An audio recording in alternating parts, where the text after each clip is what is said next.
15-16వ శతాబ్దాల్లో పాశ్చాత్య దేశాల్లోని సైంటిస్టుల కుత్తుకలను కోసి తమ మత ప్రాబల్యాన్ని రక్షించుకోవాలని ప్రయత్నించారు మతాచార్యులు. దానికి ప్రతిక్రియగా 5-6వ శతాబ్దాల అనంతరం మతాచార్యుల కుత్తుకలను కోసి తమ కక్ష తీర్చుకొన్నారా అనే తీరుగా సిద్ధాంత ప్రతిపాదన చేశారు ఈ ముగ్గురు సైంటిస్టులు. నిజానికి సైంటిస్టులు 15-16వ శతాబ్దంలోనే మతాచారుల కుత్తుకలను కోయటానికి సుపారీ అనగా తాంబూలాలను పుచ్చుకున్నట్లుగా కనిపిస్తుంది. అదే సమయం నుంచి వారి పరిశోధనలన్నీ ఒక్కొక్కటిగా భారత తత్వశాస్త్ర ప్రతిపాదనలను నిర్ధారిస్తూ వచ్చినవి. దీని నాంది కెప్లర్ గారి ప్లానెటరీ చలన సూత్రాల దగ్గరే పడింది. ఇక్కడి నుంచే సైంటిస్టులు భారతీయ తత్వశాస్త్రం దిశగా తమ ప్రయాణాన్ని మొదలుపెట్టారని చెప్పవచ్చు.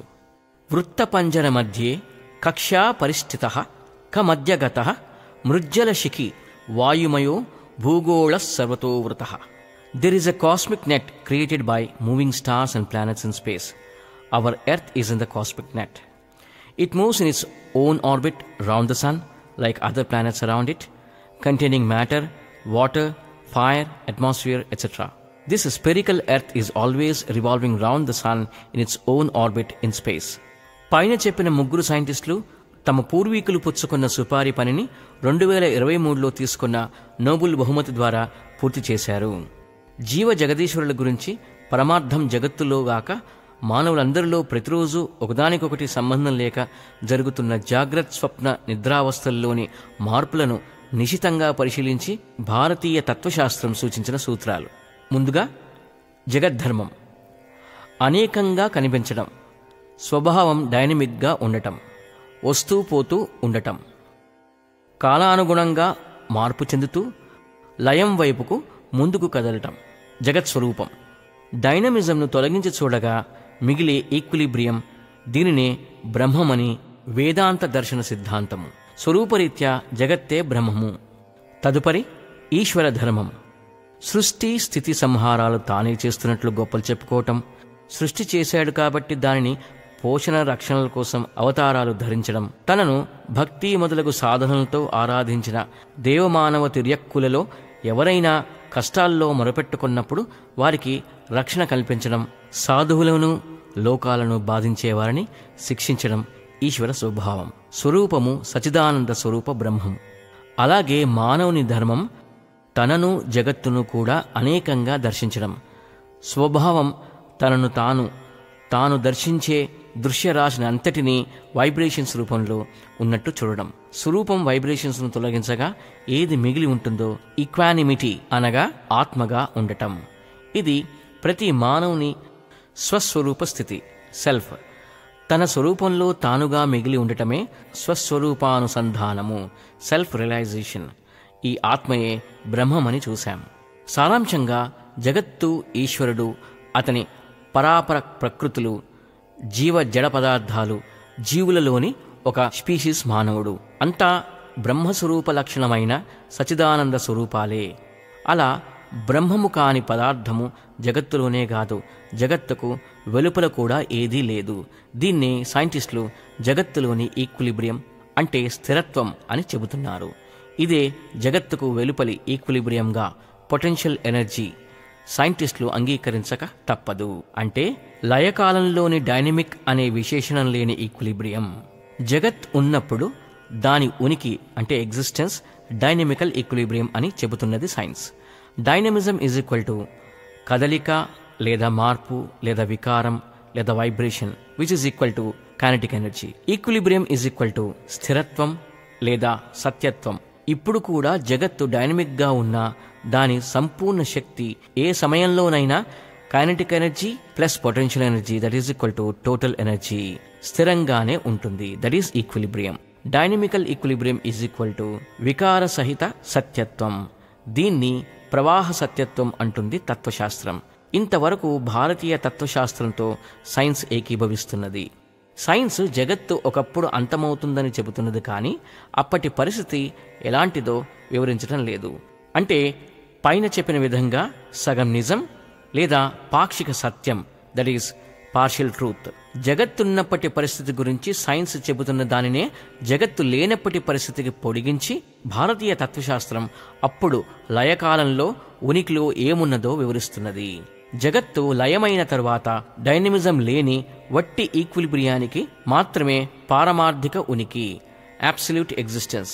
దీన్నే మనం వట్టి ఉనికి లేదా సన్మాత్రము, ఓన్లీ పొటెన్షియల్ ఎనర్జీగా చెప్పుకున్నాం.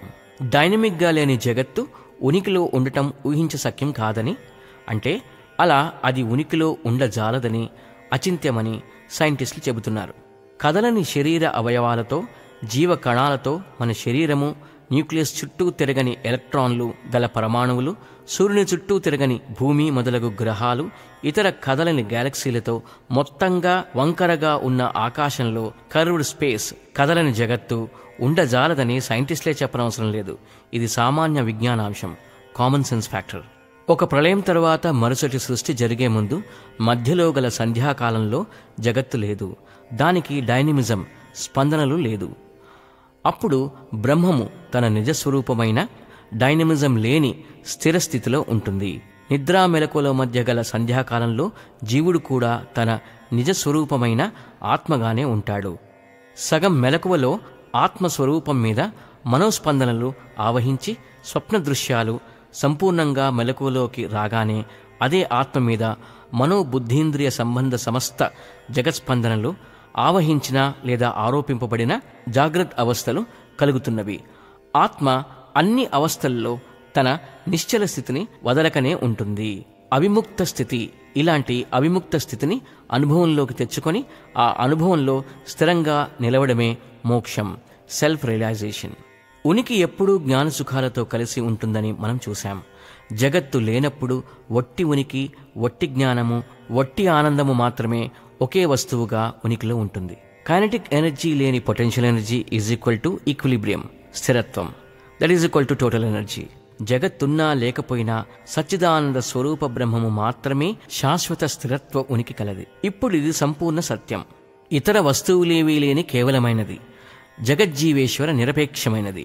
డైనమిక్ లాంటి విశేషణాలు అంటే అడ్జెక్టివ్స్ లేని నిర్విశేషము. డైనమిజం లేదా వైబ్రేషన్స్ లేదా వికారము లేని నిర్వికారము. జగత్తుతో సంబంధం లేని అసంగ స్వరూపము.